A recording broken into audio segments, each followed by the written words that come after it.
Theoretical recap. A virtual machine, VM, is a software emulation of a physical computer. It runs an operating system and applications in an isolated environment, completely separated from your host system. This isolation is fundamental in cybersecurity and DevSecOps. It allows you to perform penetration testing, experiment with vulnerable applications, and manipulate potentially dangerous tools without risking your main system or violating any legal boundaries. The key mental model to internalize is this: your host machine is your trusted workspace, your VM is your controlled sandbox. Everything risky, experimental, or potentially destructive stays inside the VM. A snapshot is your safety net, a frozen state of the VM you can restore instantly if something breaks. Hypervisors, VirtualBox, VMware, Hyper-V, are the software layer that manages this virtualization.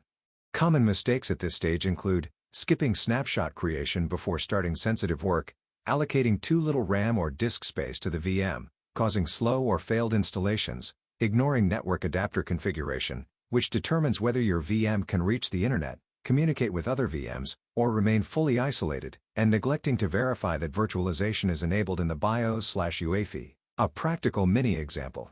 A learner installs Kali Linux as a VM, allocates only 1 GB of RAM, the system becomes unusable. The fix: reallocate at least 2 GB, 4 GB recommended, before first boot.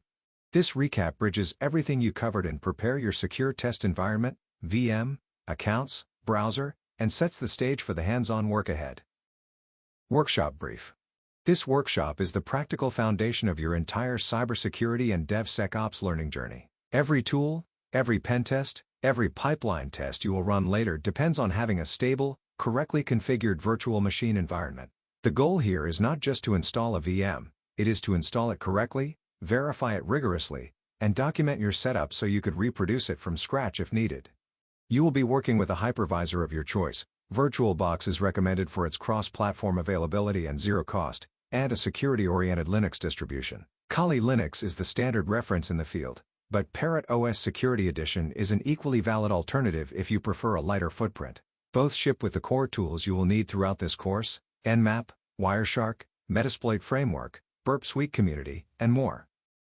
Step 1. Prepare your host environment. Before downloading anything, verify that hardware virtualization is enabled on your machine. On Windows, open Task Manager, go to the Performance tab, and check the virtualization field. On Linux, run the command grep evmx svm/proc/cpinfo. If virtualization is disabled, you will need to enter your BIOS/UEFI and enable Intel VTX or AMD. Do not skip this step. Attempting to install a 64-bit VM without hardware virtualization enabled is one of the most common blockers for beginners. Once confirmed, download and install the latest stable version of VirtualBox along with its extension pack. The extension pack adds USB 2.0 out of 3.0 support and is required for some labs later in the course. Step 2. Download and verify the ISO. Download the Kali Linux ISO, or Parrot OS Security ISO, from the official website only. Never use a third-party mirror you cannot verify. Once downloaded, verify the integrity of the file using the SHA-256 checksum provided on the official download page. On Linux/Mac OS use SHA-256-SUM. On Windows use Surtootle hashfile. This step is not optional. It protects you from corrupted downloads and, more importantly, from tampered images, a real attack vector in the wild. Record the expected hash and the hash you calculated in your submission document. Step 3. Create and configure the virtual machine. Create a new VM in VirtualBox. You are expected to make deliberate and justified configuration choices regarding the amount of RAM allocated, minimum 2 GB, recommended 4 GB, the number of virtual CPUs, the size of the virtual hard disk, minimum 30 GB, dynamically allocated is acceptable, and the network adapter mode. For this lab, configure the network adapter in NAT mode as the baseline. This gives the VM internet access while keeping it isolated from your local network. Take a snapshot immediately after the VM is created but before you install the OS. Name it Pre-Install Baseline. This is your first safety checkpoint. Step 4. Install the operating system and perform post-install verification. Boot the VM from the ISO and proceed with the installation. Choose a full installation, not live mode, so that changes persist across reboots. During installation, set a strong root or admin password and note it in a secure location. Once installation is complete, remove the ISO from the virtual optical drive and reboot. After first boot, Perform the following verifications and document each result. Confirm the OS version, uname a or cat/etc/os release, update the system package list, sudo apt update, verify that key tools are present and functional by running nmap version, Wireshark version, and emps console version in the terminal. If any tool is missing, install it and document the command you used. Take a second snapshot after successful post-install verification. Name it post-install verified, clean state. Step 5. Network verification and isolation test.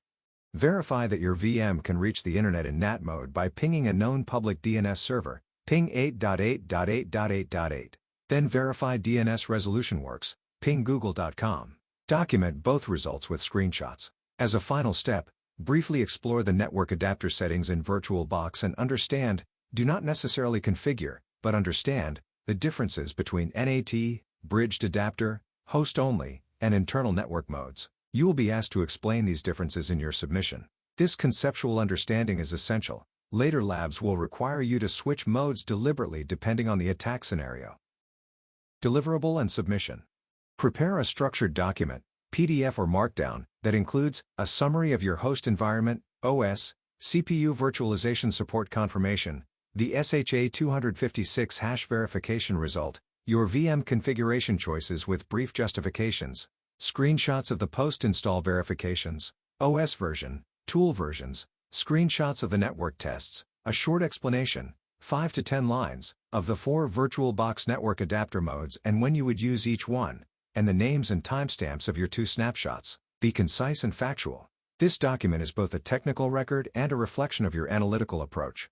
You are allowed and encouraged to consult the theoretical lessons you have already completed, the official VirtualBox and Kali Linux documentation, and any relevant internet resources. You may work alone or ask for help, but the document you submit must reflect your own understanding in your own environment. The recommended time to complete this workshop is 3 hours. You must submit your solution before the deadline expires.